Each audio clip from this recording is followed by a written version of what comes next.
Florida and Kentucky clashing on CBS.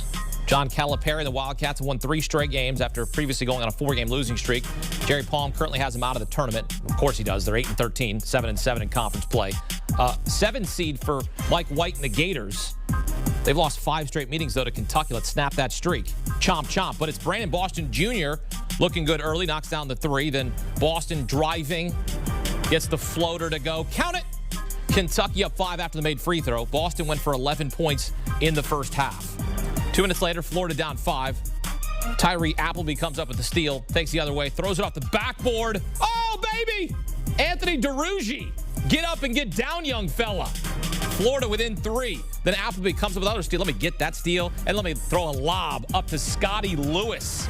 Florida down 2.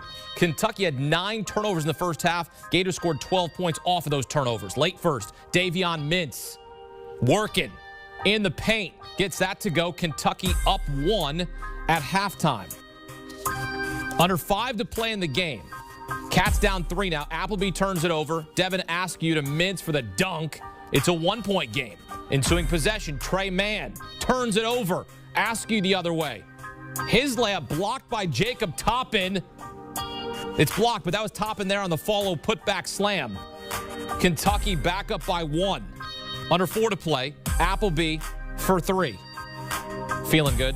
Florida up 2. Under 2 to play. Mann baseline mid-range. Gators by 4. Mann goes for 21 in this game to lead all scorers. 90 seconds left. Kentucky down 4.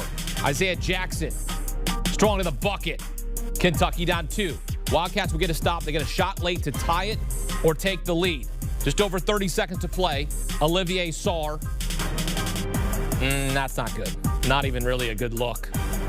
Florida closes it out on free throws. Florida snaps a 5-game losing streak to Kentucky.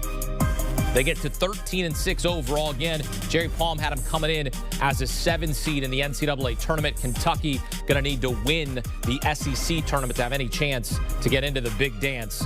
It's Florida +2. Game goes under the total of 142.5 as the Gators win on the road in Lexington, split the season series 71-67, the final from Rupp Arena.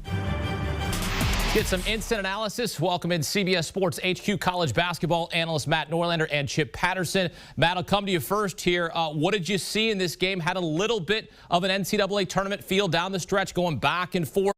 A little bit of a sloppy game as well, but it's Florida's ability to close it out in the end.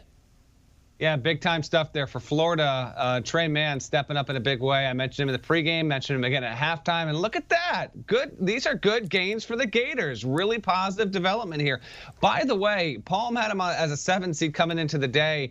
I kind of sneakily think this was the win that makes Florida a lock. You know, it still has 2 more SEC games plus the SEC tournament. I think Florida, even though it's unlikely to lose 3 in a row, if it were to lose 3 in a row, I think it's in no matter what. So keep that in mind as well. Trey Mann's performance means a ton here. Colin Castleton had a solid second half as well. Frankly, Kentucky had issues with Devin Askew. I mean, he wasn't single-handedly responsible for the loss. Of course, Isaiah Jackson had some foul and control issues there. Olivier Sarr continues to be defensively a liability, but I give the credit to Florida in this spot. You avenged the loss from earlier this season. You split with Kentucky. You improve your resume in the process, and in doing so, prepare yourself for March in the SEC tournament, where you'll have more opportunities to improve your seed. Yeah, without a doubt. If you're Florida, you're very excited. Trey Mann, fantastic second half.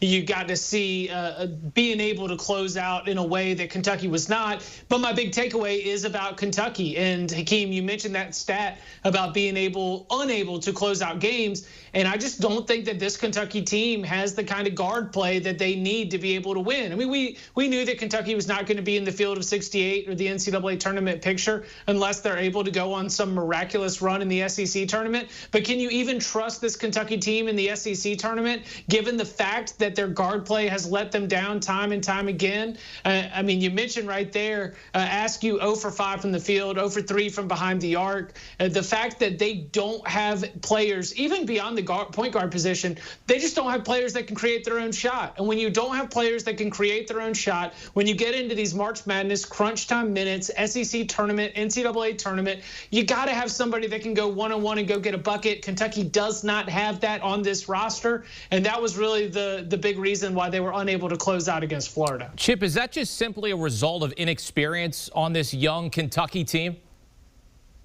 I don't think it's expressly inexperienced because, a player like Davion Mintz is going to be a transfer here. BJ Boston's your leading scorer. Yes, a freshman, but somebody who I think you had very high hopes for. This is just the game that you play when you've got the kind of roster turnover that Kentucky has every single year. Every now and then you're going to have a miss. And yes, you have to take this season into consideration. The fact that, we are only now 22 games in, when if we were in a full regular season, 22 games in would have us a few weeks back, and you would still be looking at teams with a lot of time to be able to catch a rhythm. Very difficult without the non-conference schedule to be able to have the kind of player development and the opportunity to gel, because it's not only freshmen at Kentucky, it's transfers, and they haven't had that time to become a cohesive unit. Unfortunately, time is running out, and that is one of the big things that is going to hurt for Kentucky fans looking at this roster that has had good talent, but the execution and the performance has not lived up to it. Yeah, certainly going to be a tournament team. You can make the argument next season. Of course, they got a chance in the SEC conference tournament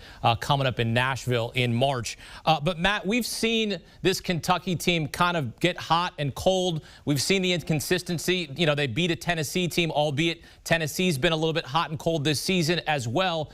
But as for Florida, they've shown some consistency here down the stretch. We know they have the 3 quad 1 wins.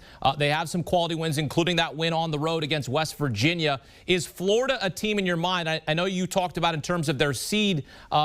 Jerry Palm had them as a 7, maybe even a 6 seed perhaps. But is this a Florida team that you think is consistent enough, that is good enough to see in the second week of the NCAA tournament? Maybe, but not definitely. By the way, if the metric holds, this will be the 4th quad 1 win for Florida here at 3 coming in. Kentucky still registers as a quad 1 as of Saturday night. We'll wait and see if that remains true when the Sunday metric and the net refreshes there. I think they've got potential there. Mike White's a good coach. But I'm not going to say that this team, 16 teams make the Sweet 16, right? I'm not going to say that this team feels like one of the 16 most likely Sweet 16 candidates to me. I cannot go there. They have the potential to do it. A lot of it will be matchups. Heck, we even learned just a day ago that Florida, could not have to play a game. It gets to advance if it had an opponent that's unable to play in the tournament there. So anything is possible for this year's NCAA tournament. I do like what I'm seeing from Trey Mann, and Colin Castleton has shown some spurts here of being borderline top 5 SEC player this season. If he can bring that back in March, Hakeem, then they've got a chance. But this ultimately feels like a team with a very wide spectrum. I could easily, if they wound up as a 6 seed, I could easily see Florida getting upset by an 11, depending on the opponent.